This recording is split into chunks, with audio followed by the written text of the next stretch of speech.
Perdana Menteri Israel Benjamin Netanyahu tengah menghadapi masa-masa sulit dengan menerima tekanan dari segala penjuru, khususnya dari dalam negeri.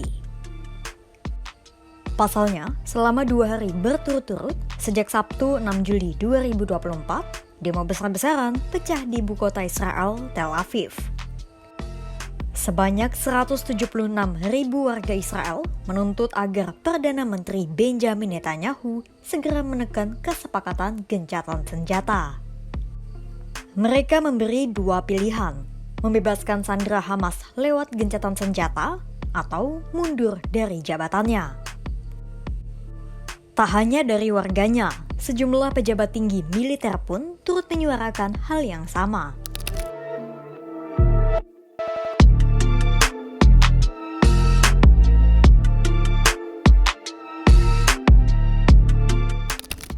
Demonstran yang melakukan unjuk rasa protes terhadap Netanyahu kebanyakan berasal dari keluarga sandera Hamas. Mereka frustrasi atas sikap keras kepala Netanyahu yang terus melanggengkan perang di Gaza dan sekitarnya. Menurut mereka, perang yang terus berlangsung di Palestina dan seolah tak berujung itu justru semakin memperkecil kans kembalinya para sandera. Pasalnya, dalam operasi militer yang dilancarkan IDF, tak menutup kemungkinan para sandera juga ikut terbunuh oleh serangan Israel. Kekhawatiran tersebut nyata adanya. Pasalnya, IDF juga pernah mengumumkan tewasnya sandera karena kesalahan militer mereka. Tak hanya itu, perang yang terus bergulir pun hanya semakin menambah kebencian dunia terhadap Israel. Pada Sabtu 6 Juli 2024, sekitar 176.000 warga Israel berkumpul di pusat kota Tel Aviv dan menyuarakan tuntutan mereka kepada Netanyahu untuk segera melakukan gencatan senjata.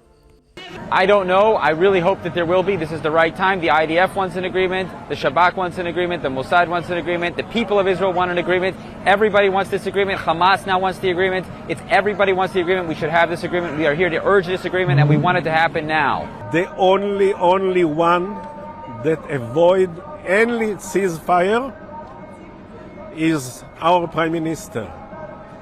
And to trying to see what his mind is going to, it's pretty hard because he doesn't behave like a normal person. So I'm sure that ceasefire can be done, and I hope that the pressure from all the sides will cause it to happen. Demo pada Minggu 7 Juli 2024 yang diikuti oleh ribuan pengunjuk rasa pun tuntutannya tak jauh berbeda dengan unjuk rasa sehari sebelumnya. Dalam satu hari yang sama, demo terjadi di 2 kota yaitu Tel Aviv dan Yerusalem. Di Tel Aviv, para pengunjuk rasa memenuhi jalanan dengan poster-poster bertuliskan protes terhadap Netanyahu. Sementara di Yerusalem, protes serupa pun juga digelar oleh para demonstran.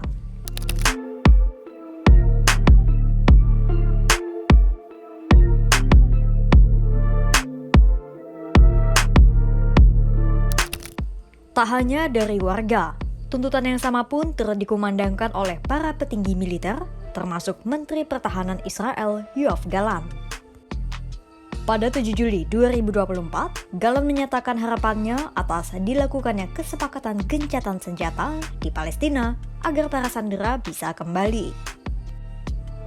Meski demikian, Gallant menegaskan jika gencatan senjata terjadi di Palestina, bukan berarti rencana operasi militer terhadap Hizbullah akan dibatalkan. Pasalnya, bagi militer Israel, gencatan senjata merupakan hal yang mereka perlukan saat ini.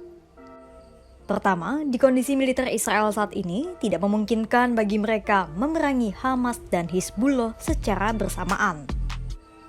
Kedua, Hizbullah menyatakan bahwa salah satu syarat agar tidak terwujud peperangan di perbatasan Lebanon Israel adalah dengan dilakukannya gencatan senjata di Palestina. גם אם נגיע להסדרה בעסקה של חטופים, ואני מקווה מאוד שנצליח להגיע לזה בדרום, זה לא מחייב את מה שקורה כאן. אלא אם חיזבאללה יגיע להסדרה. אבל הפסקת אש זה לא הפסקת אש. הפסקת אש שם והגעה להסדר, כאן ממשיכים להילחם ועושים את כל מה שצריך, והדבר הזה הוא שמביא את התוצאות.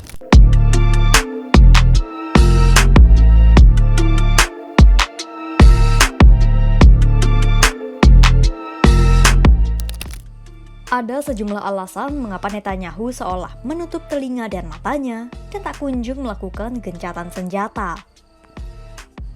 Alasan pertama adalah upaya menyelamatkan karir politiknya. Pasalnya, geng sayap kanan pejabat Israel yang mengisi di pemerintahan telah mengancam bahwa mereka akan mengundurkan diri jika Netanyahu melakukan gencatan senjata. Imbasnya, pemerintahannya akan jatuh. Kedua adalah kekhawatiran Netanyahu apabila gencatan senjata terlanjur disepakati, namun para sandera tak juga dibebaskan. Juntrungnya, tuntutan pelengseran Netanyahu justru akan semakin menguat.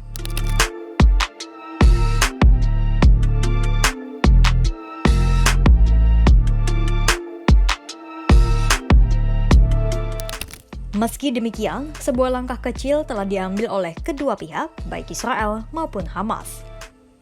Pasalnya, pada Sabtu 6 Juli 2024, perwakilan Hamas dan delegasi Israel telah bertemu di Doha, Qatar untuk membuka dialog mengenai gencatan senjata.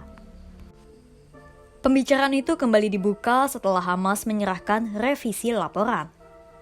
Hamas juga melonggarkan syarat utama yang mereka ajukan dalam proposal, yaitu gencatan senjata permanen. Meski hari itu belum ada kesepakatan final yang dicapai, namun kedua belah pihak sepakat untuk kembali bertemu pekan depan atau pertengahan Juli 2024.